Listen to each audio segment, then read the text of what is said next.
ಹಂಪಿಯಲ್ಲಿ ಸಾಕಷ್ಟು ಸುಂದರ ದೇವಾಲಯಗಳಿವೆ. ಈ ಎಲ್ಲ ದೇವಸ್ಥಾನಗಳು ಇತಿಹಾಸಕ್ಕೆ ಸಾಕ್ಷಿಯಾಗಿವೆ. ಒಂದು ಕಾಲದಲ್ಲಿ ಅತ್ಯಂತ ವೈಭವವನ್ನು ಕಂಡಿದ್ದ ಹಂಪಿಯ ಕೆಲ ದೇವಾಲಯಗಳ ಬಗ್ಗೆ ಇಲ್ಲಿ ನೋಡೋಣ. ಹಂಪಿ ಎಂದ ತಕ್ಷಣ ನೆನಪಾಗುವುದು ಇತಿಹಾಸದ ವೈಭವದ ಕ್ಷಣಗಳು, ವಿಜಯನಗರ ಸಾಮ್ರಾಜ್ಯದ ಆಳ್ವಿಕೆಯ ದಿನಗಳು, ಶ್ರೀಕೃಷ್ಣ ದೇವರಾಯನ ಆಳ್ವಿಕೆಯ ಕಾಲದ ಅದ್ಭುತ ಕ್ಷಣಗಳು. ಹೌದು, ಒಂದು ಕಾಲದಲ್ಲಿ ಹಂಪಿಯ ವೈಭವ ವಿದೇಶದಲ್ಲೂ ಖ್ಯಾತಿ ಗಳಿಸಿತ್ತು. ವಿಜಯನಗರ ಸಾಮ್ರಾಜ್ಯದ ಆಳ್ವಿಕೆಯನ್ನು ನೋಡಲೆಂದೇ ಆ ಕಾಲದಲ್ಲಿ ವಿದೇಶಿಗರು ಬರುತ್ತಿದ್ದರು. ಅಂದಿನ ಈ ವೈಭವದ ಕುರುಹುಗಳು ಹಂಪಿಯಲ್ಲಿ ಇಂದಿಗೂ ನೋಡಬಹುದು. ಈಗಲೂ ಸಾಕಷ್ಟು ಸಂಖ್ಯೆಯಲ್ಲಿ ದೇಶ ವಿದೇಶದ ಜನರು ಹಂಪಿಗೆ ಬರುತ್ತಾರೆ. ಇಲ್ಲಿನ ದೇಗುಲ ಸೇರಿದಂತೆ ಅದ್ಭುತ ಪುರಾತನ ತಾಣಗಳಿಗೆ ಭೇಟಿ ನೀಡುತ್ತಾರೆ. ಕರ್ನಾಟಕದ ಭವ್ಯ ಇತಿಹಾಸದಲ್ಲಿ ಹಂಪಿಯ ಸ್ಥಾನ ಮಹತ್ವದ್ದು. ಹಂಪಿ ಕರ್ನಾಟಕದ ಪುರಾತನ ಪಟ್ಟಣಗಳಲ್ಲಿ ಒಂದು. ವಿಜಯನಗರ ಸಾಮ್ರಾಜ್ಯದ ವೈಭವದ ರಾಜಧಾನಿ ಹಂಪಿ. ಬೆಂಗಳೂರಿನಿಂದ ಹಂಪಿಗೆ ಇರುವ ದೂರ ಸುಮಾರು 376 ಕಿಲೋಮೀಟರ್. ಹಂಪಿಯ ಕಲ್ಲುಗಳು ಹೇಳುತ್ತವೆ ಇತಿಹಾಸದ ವೈಭವದ ದಿನಗಳ ಕಥೆಯನ್ನು.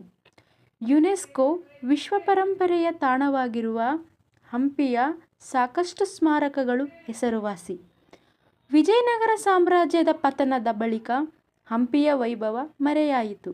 ಆದರೆ ಈ ವೈಭವಕ್ಕೆ ಸಾಕ್ಷಿಯಾದ ಸಾಕಷ್ಟು ಸಂಗತಿಗಳನ್ನು ಇಂದಿಗೂ ಹಂಪಿಯಲ್ಲಿ ನೋಡಬಹುದು. ಹಂಪಿಯ ಅವಶೇಷಗಳು ಸುಮಾರು 4100 ಹೆಕ್ಟೇರ್ ಪ್ರದೇಶಗಳಲ್ಲಿ ಹರಡಿಕೊಂಡಿದೆ. ಇಲ್ಲಿ ಹಲವಾರು ಕೋಟೆಗಳು, ಪವಿತ್ರ ಸಂಕೀರ್ಣಗಳು, ದೇವಾಲಯಗಳು, ಕಲ್ಯಾಣಿಗಳು ಸೇರಿದಂತೆ ಅಂದಿನ ಇತಿಹಾಸಕ್ಕೆ ಸಾಕ್ಷಿಯಾದ ಸಾಕಷ್ಟು ತಾಣಗಳಿವೆ. ಅಂತೆಯೇ ಹಂಪಿಯಲ್ಲಿ ಸಾಕಷ್ಟು ಸುಂದರ ದೇವಸ್ಥಾನಗಳಿವೆ. ಅವುಗಳಲ್ಲಿ 4 ದೇಗುಲಗಳ ಬಗ್ಗೆ ವಿವರ ತಿಳಿಯೋಣ ಬನ್ನಿ.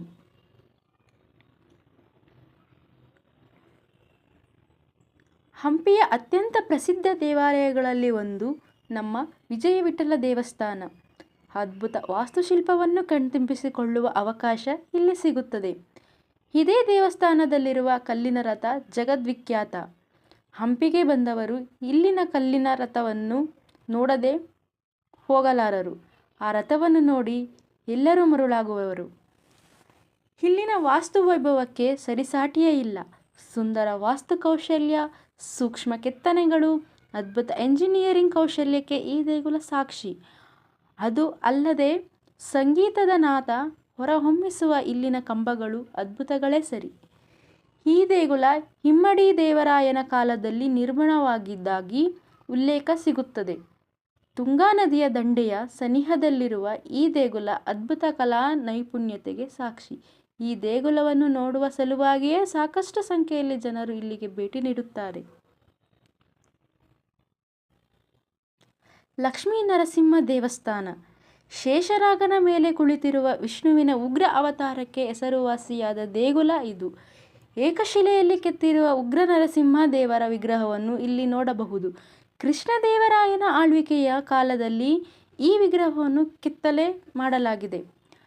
ಇಲ್ಲಿ ದೇವಿ ಲಕ್ಷ್ಮಿಯ ವಿಗ್ರಹ ಕೂಡ ಇಲ್ಲಿತ್ತು. ಹೀಗಾಗಿ ಇದನ್ನು ಲಕ್ಷ್ಮೀ ನರಸಿಂಹ ದೇವಸ್ಥಾನ ಎಂದು ಕರೆಯಲಾಗುತ್ತದೆ. ಈಗಲೂ ಈ ವಿಗ್ರಹ ಎಲ್ಲರನ್ನೂ ಕೈ ಬೀಸಿ ಕರೆಯುತ್ತಿದೆ. ಒಂದು ಕಾಲದಲ್ಲಿ ವೈಭವಕ್ಕೆ ಸಾಕ್ಷಿಯಾದ ವಿಗ್ರಹ ಇದು. ವಿರೂಪಾಕ್ಷ ದೇವಾಲಯ. ಹಂಪಿಯಲ್ಲಿರುವ ಸ್ಮಾರಕಗಳ ಗುಂಪಿಗೆ ಭಾಗ ಸುಂದರ ವಿರೂಪಾಕ್ಷ ದೇವಾಲಯ. ಯುನೆಸ್ಕೋ ವಿಶ್ವ ಪರಂಪರೆಯ ಈ ತಾಣದಲ್ಲಿ ಸಿಗುವ ನೆಮ್ಮದಿಯೂ ಅನನ್ಯ. ಶಿವನ ರೂಪವಾದ ವಿರೂಪಾಕ್ಷನಿಗೆ ಸಮರ್ಪಿತವಾದ ಸುಂದರ ದೇವಸ್ಥಾನವಿದು.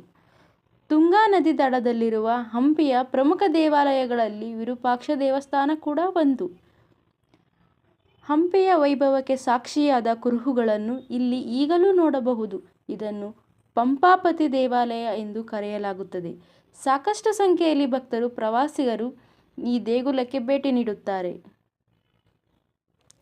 ಹೇಮಕೂಟ ಬೆಟ್ಟ. ಹಂಪಿಯಲ್ಲಿ ಭೇಟಿ ನೀಡಬೇಕಾದ ಇನ್ನೊಂದು ತಾಣ ಹೇಮಕೂಟ ಬೆಟ್ಟದ ದೇವಾಲಯ. ಈ ದೇಗುಲ ಸಂಕೀರ್ಣ ಶಿವ ದೇವರಿಗೆ ಅರ್ಪಿತವಾಗಿದೆ. ಇಲ್ಲಿ ಸಾಕಷ್ಟು ದೇವಸ್ಥಾನಗಳನ್ನು ನೋಡಬಹುದು. ವಿರೂಪಾಕ್ಷ ದೇವಾಲಯದ ಸನಿಹದಲ್ಲಿಯೇ ಹೇಮಕೂಟ ಬೆಟ್ಟದ ದೇವಸ್ಥಾನಗಳು ಇವೆ. ಈ ದೇಗುಲಗಳು ಕೂಡ ವಿಜಯನಗರ ಸಾಮ್ರಾಜ್ಯದ ವೈಭವವನ್ನು ಕಣ್ಣಿಗೆ ಕಟ್ಟುವಂತೆ ಮಾಡುತ್ತದೆ. ವಿಜಯನಗರ ಸಾಮ್ರಾಜ್ಯದ ವಾಸ್ತುಶಿಲ್ಪ ಕಲಾ ಪ್ರೌಢಿಮೆಗೂ ಇದು ಸಾಕ್ಷಿಯಾಗಿದೆ. ಹೇಮಕೂಟ ಹಂಪಿಯಲ್ಲಿರುವ ಅತ್ಯಂತ ಸುಂದರ ಬೆಟ್ಟಗಳಲ್ಲಿ ಒಂದಾಗಿದೆ. ಇಲ್ಲಿಂದ ವಿರೂಪಾಕ್ಷ ದೇವಸ್ಥಾನದ ಸುಂದರ ನೋಟವನ್ನು ಕಣ್ತುಂಬಿಸಿಕೊಳ್ಳಬಹುದು.